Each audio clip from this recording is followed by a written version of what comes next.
and welcome to Newsmakers. I'm your host, Nancy Lewis. Today we're going to be talking about voter ID and a bunch of other topics. We're here today with State Senator Will Kraus. We're here today in the amazing Truman Library. If you have not yet been here, you really should just come and take a look around, especially this Oval Office. It's a trip back in time.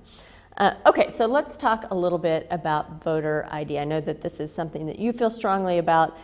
Tell me why you have sponsored a constitutional amendment and a House bill in support of that. The constitutional amendment just allows the General Assembly to may require a photo ID. The actual bill is how it would be implemented. Okay. The bill would say you have to have these forms of IDs are okay, and these are the people that are required to have a photo ID. It also says that if you don't have an ID, you can get a provisional ballot and your vote will still be counted if your signature matches.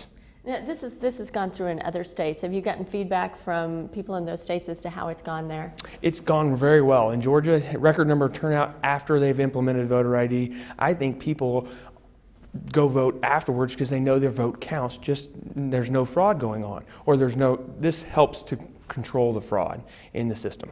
You've been a busy guy this session already. I know you've sponsored another bill that would keep places like dance studios from having to pay additional taxes.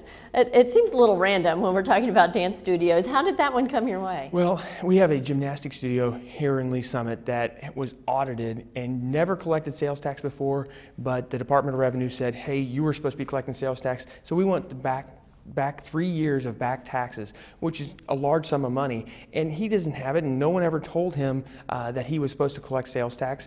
He's been in business for 20 years, and so the Department of Revenue is doing something that I call notification by audit. So they have changed the way the statutes were implemented to include dance studios, gymnastic studios, karate studios, and these are places now that are supposed to be considered entertainment, and therefore are supposed to be collecting sales tax.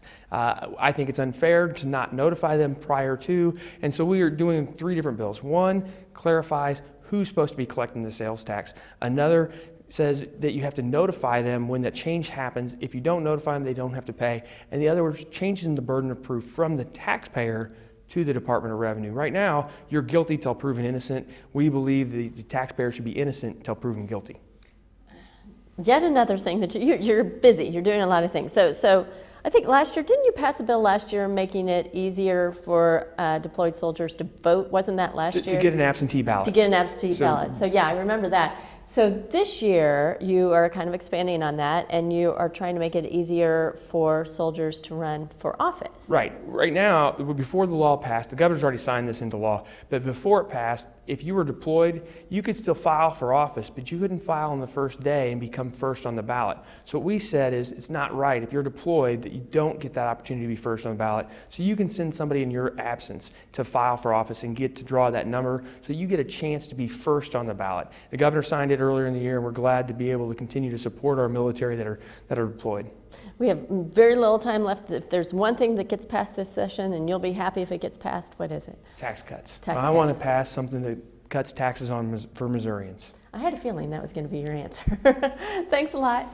My pleasure. Thank you very much. Thanks for being here, and thank you for being here. We hope to see you next time on Newsmakers.